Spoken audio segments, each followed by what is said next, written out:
Hi wonderfully created, welcome back to CreatedIAm.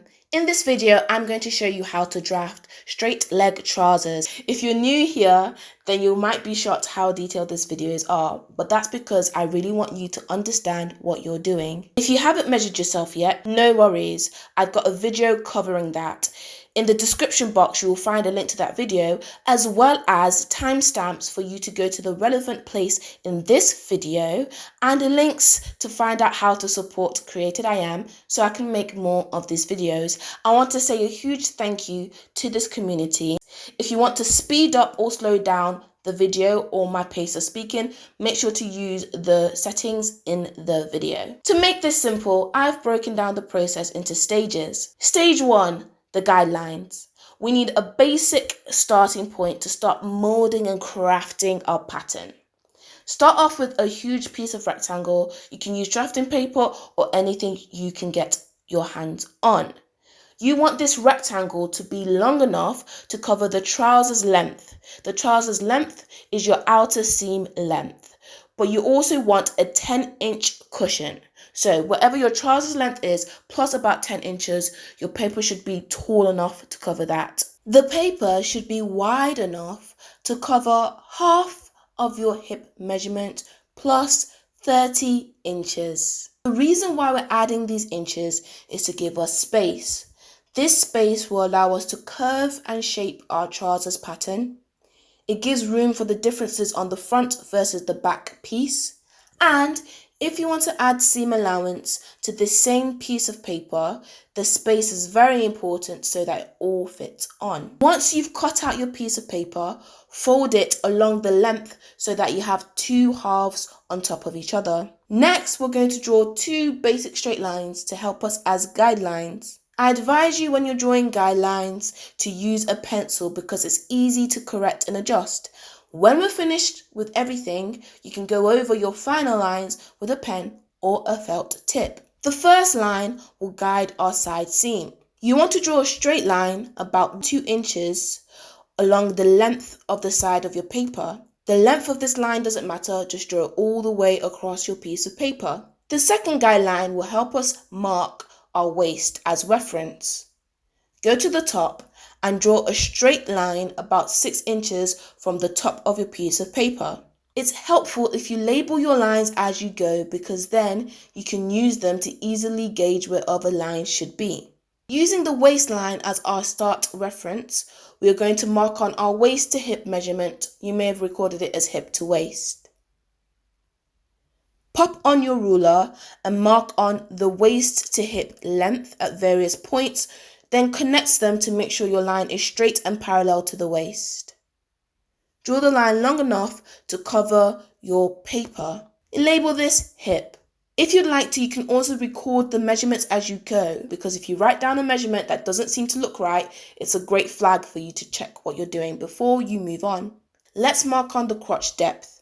Again, start from the waist. Using your crotch depth measurement, the one that has the 1 inch included, you're going to mark this from the waist downwards. It should go past your waist to hip measurement. So remember, you must use the crotch depth measurement with the 1 inch ease already added. Like you did for the hip, mark this at various points and then connect the line all the way through. Label this crotch.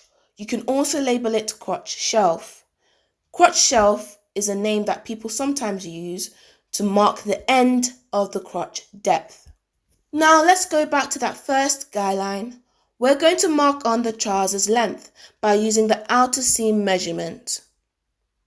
You might need to switch to a flexible tape if your ruler isn't long enough like mine. Start at the waistline and mark on the length of your trousers. You can do this at various points, but I kind of just winged it.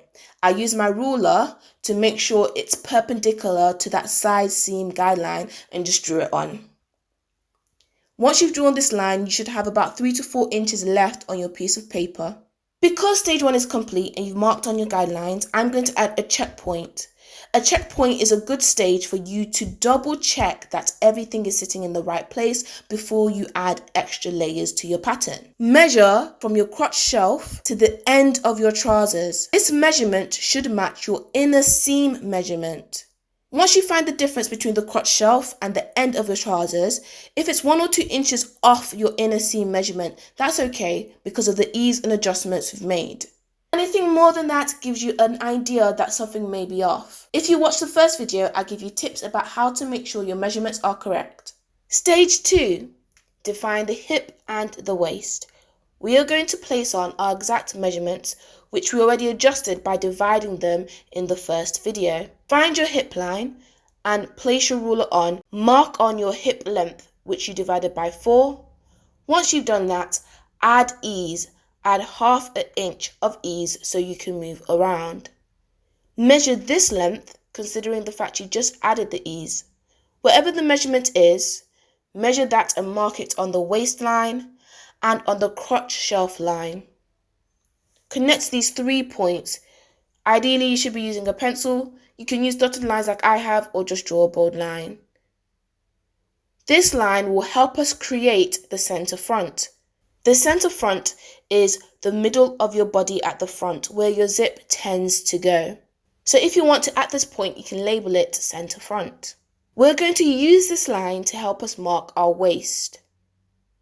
Go to your waistline, start at the point you just marked on, put your 0 there. Then mark your waist, which you should have already divided by 4. Then add 1 inch to this measurement. We're adding an inch so that we can create a dart later on. On top of this, you could add 1 centimeter on if you like your waist being loose.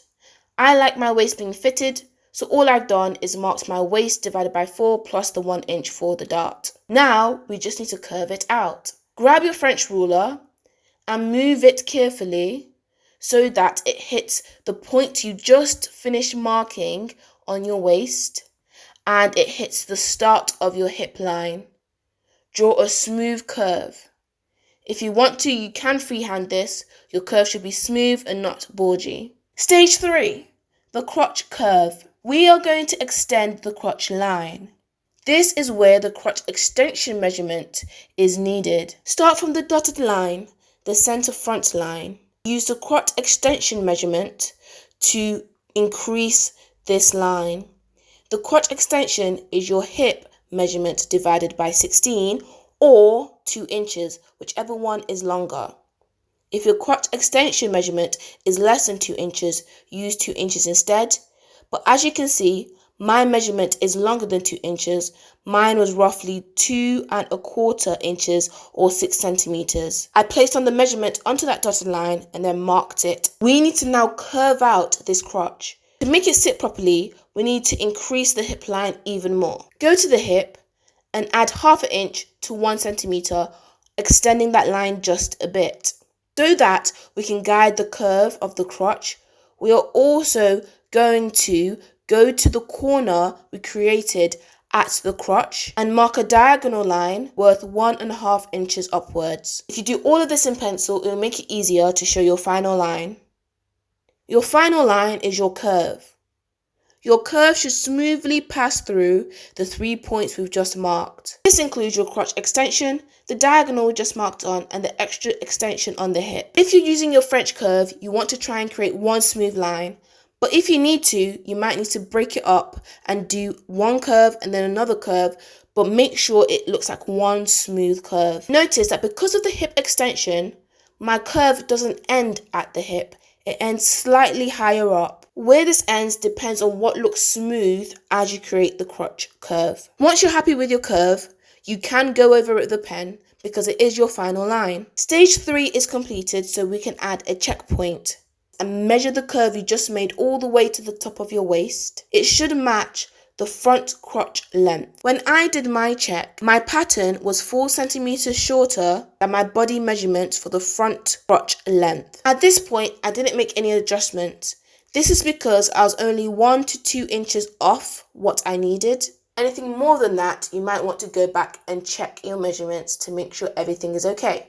And the main gauge will be the front crotch curve plus the back crotch curve. After the back is completed, when I add that to the front, that should match my total crotch length. Stage 4.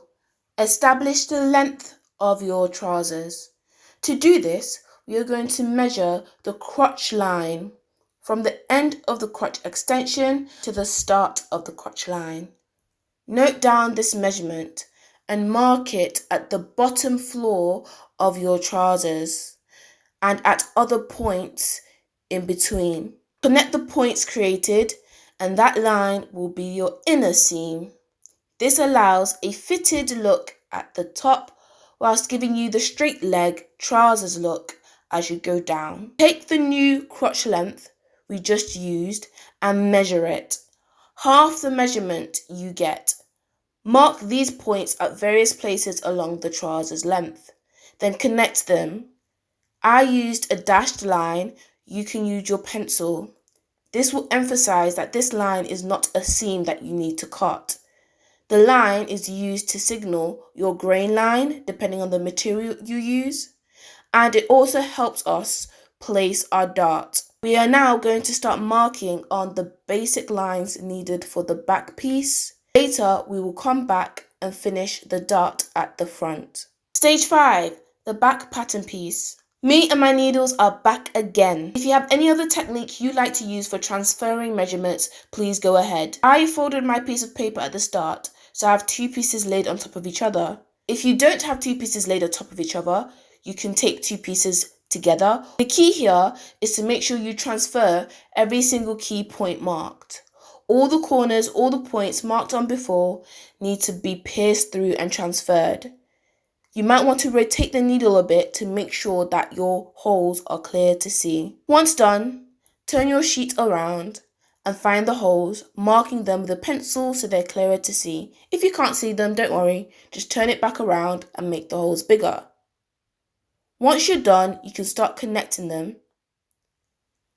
Using your ruler, mark on that waist guide baseline and also draw on the side guide baseline that we had before. Labeling as you go will help you understand what the lines represent. I lost the clip, apologies, but you can see that I used the same technique to draw the bottom floor of the trousers, to draw the inner side seam, and to draw the dotted dashed lines to show my grain line. Next, I'm going to draw the crotch line. Now this line will be shifted a little bit for the back, so if you have a pencil, definitely you want to use a pencil at this stage.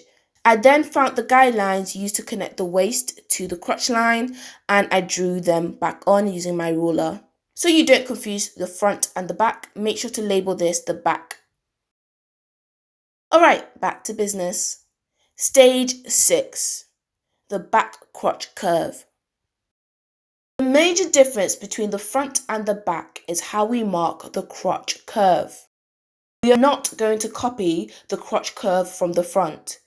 This is because our bums require more of a curve than the front of our bodies. So our back crotch length is normally longer than the front crotch length. To help this, we are going to drop the crotch shelf line that we copied 1 centimeter down from where it currently is. So mark 1 centimeter down, a few dots, and then connect them and redraw a long line. Extend it across your paper. Label this as the new crotch line or crotch shelf. From this line, you're going to extend it 2 inches out.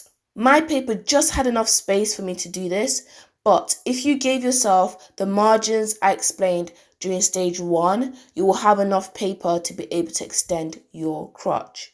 We also need to change where this curve will end at the waist. To do this, we need to lift the waist. Measure this gap, the gap between your grain line and the back center. Half the measurement and mark it on.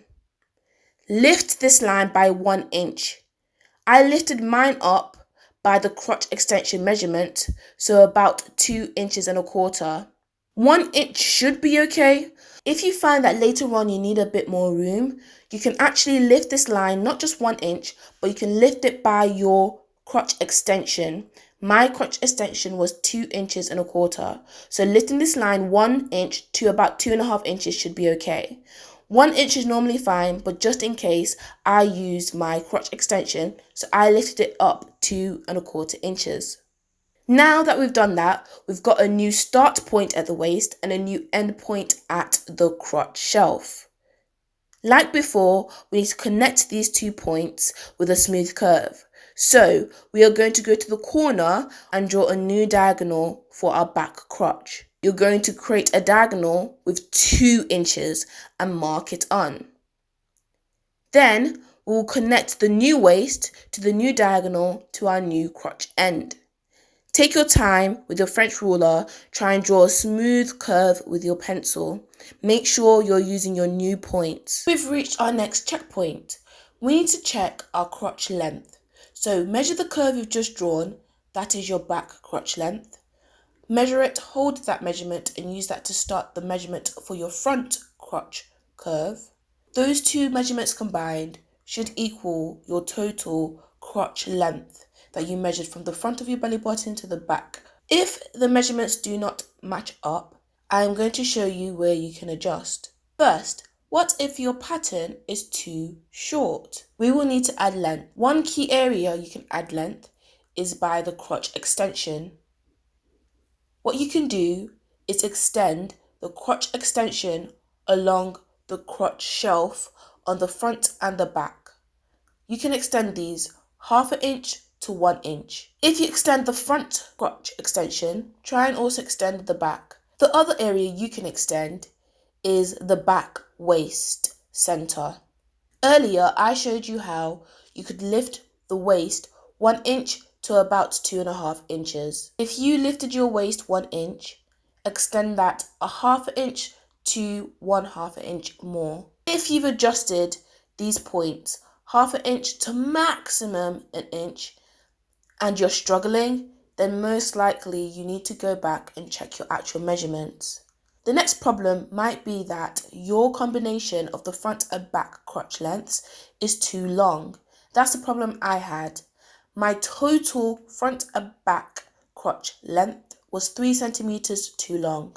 Now that makes sense because when I lifted my back waistline, I lifted it 2¼ inches instead of just the standard 1. And it turned out that me lifting the waist 1 inch was enough for me. If you have any further issues or any advice, do drop them in the comments below. Of course, if you're using a pencil, this will allow you to have easy adjustments. Stage 7, the back waistline. First, extend the baseline for the waist. Do this so that you fill the paper. Then, I will measure the original waist. What I'm going to do is simply measure from this point to this point. This will show me the waist length we used for the front.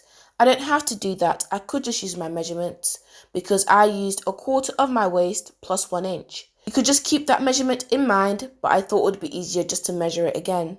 The measurement I got was 21 centimeters. I need to keep that measurement in mind because I'm going to use that measurement but just move where it is. I'm going to start this 21 centimeters at my new waist height, starting at this point that we found after I took off the 3 centimeter excess.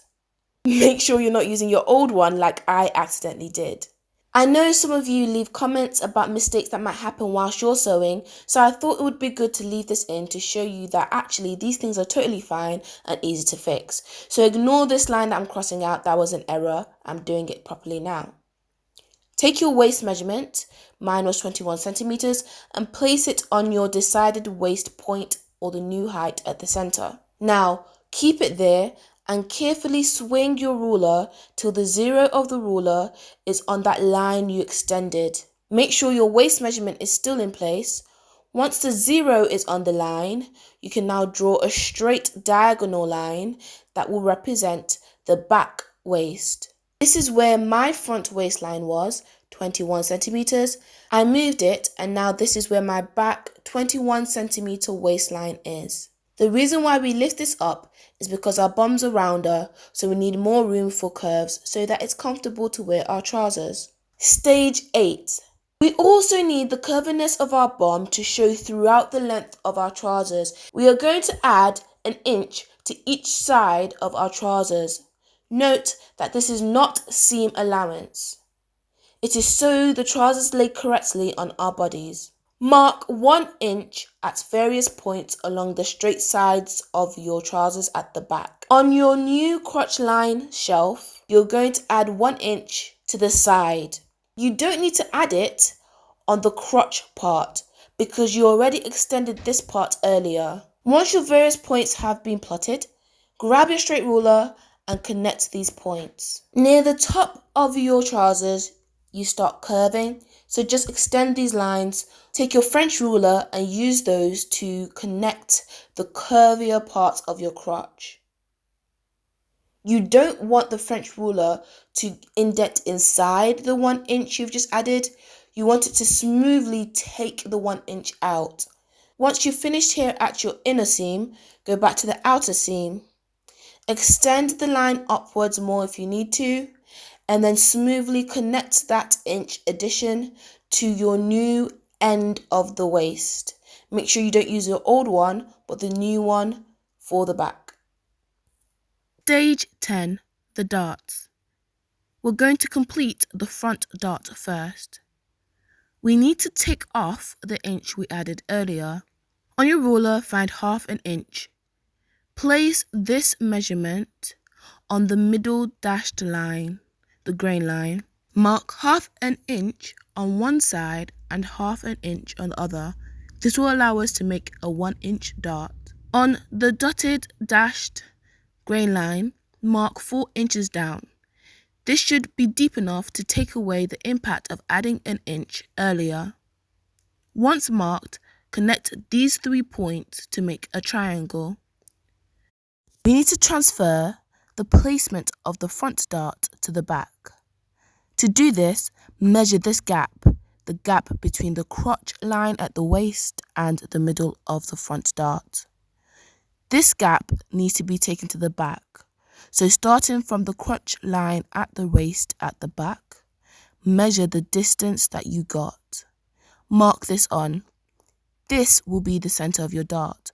Notice we are not using the grain line at the back because that will not be a correct placement. Find half an inch and mark half an inch on either side of where your dart middle is. You then want to draw a perpendicular line downwards from this middle point. Instead of drawing a 4 inch line, I'm going to measure a 4.5 inch line. The reason is because our backs are normally curvier. Once this point is marked, connect it to the other 2 points so that you can create a triangle. You have now drawn your back dart. If you'd like to, you can spice things up at this point. Where would you want your pocket to go or any other details? But I'm keeping this simple. So for now, we're going to put in another checkpoint and measure the inner seam at the front and the outer seam at the front, and measure your inner seam at the back and your outer seam at the back. I noticed that my front seams were 1 centimeter longer than the back. So I extended my back pattern by 1 centimeter by marking it on at various points and then connecting it to extend the back piece. If you've missed any other labels on your pattern or didn't write any measurements, feel free to do it at this point as well. Now to finish this pattern piece so we can start cutting the material, all we have left to do is to create our waistband. I'm going to show you a simple way to do that and add seam allowance to this basic block.